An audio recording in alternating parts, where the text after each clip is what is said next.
നമസ്കാരം. യെച്ചൂരി ലൈൻ തുടരും. പാർട്ടി നയം മല്ലികാർജ്ജുൻ ഖാർഗെയെ അറിയിച്ച് എം.എ. ബേബി. പിണറായി വിജയൻ സർക്കാരിന്റെ 4ാം വാർഷികാഘോഷത്തിന് കാസർകോട് തുടക്കം. സർക്കാരിന്റെ 4ാം വാർഷികാഘോഷ യാത്രയ്ക്ക് പിന്നാലെ സർക്കാരിന്റെ ധൂർത്തും ധാർഷ്ട്യവും തുറന്നുകാട്ടാൻ സഞ്ചരിക്കുന്ന രാപ്പകൽ യാത്ര പ്രഖ്യാപിച്ച് ആശാവർക്കർമാർ. ഉപരാഷ്ട്രപതിക്കെതിരെ കോടതിയലക്ഷ്യ കേസെടുക്കാൻ അനുമതി തേടി അഭിഭാഷകർ. കേരളം തകർന്നു പോകട്ടെ എന്ന് ആഗ്രഹിച്ച കേന്ദ്രത്തിനു പോലും അവാർഡുകൾ തരേണ്ടി വന്നു. സമസ്ത മേഖലകളിലും കേരളത്തെ നമ്പർ 1 ആക്കാനായി എന്നും മുഖ്യമന്ത്രി പിണറായി വിജയൻ. മാർപ്പാപ്പയെ അനുസ്മരിച്ച് പ്രധാനമന്ത്രി നരേന്ദ്രമോദിയും മുഖ്യമന്ത്രി പിണറായി വിജയനും.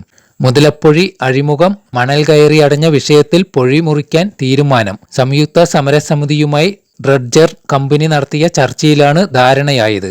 നിലമ്പൂരിൽ UDF-ൽ യാതൊരുവിധ പ്രതിസന്ധിയും ഇല്ലെന്നും സ്ഥാനാർത്ഥി ആരായാലും 35,000 വോട്ടിന്റെ ഭൂരിപക്ഷത്തിൽ വിജയിക്കുമെന്നും മുസ്ലിം ലീഗ്. എൽസ്റ്റൺ ഹർജി തള്ളി സുപ്രീം കോടതി. പുനരധിവാസത്തിനായി എസ്റ്റേറ്റ് ഭൂമി ഏറ്റെടുത്ത സർക്കാർ നടപടിയിൽ ഇടപെടാനാകില്ല. എസ്റ്റേറ്റ് ഉടമകൾക്ക് ഹൈക്കോടതി ഡിവിഷൻ ബെഞ്ചിനു മുന്നിൽ ആവശ്യം ഉന്നയിക്കാമെന്ന് സുപ്രീം കോടതി. US തീരുവ നയത്തിൽ വീണ്ടും വിമർശനവുമായി ചൈന രംഗത്ത്. News desk 2020 news.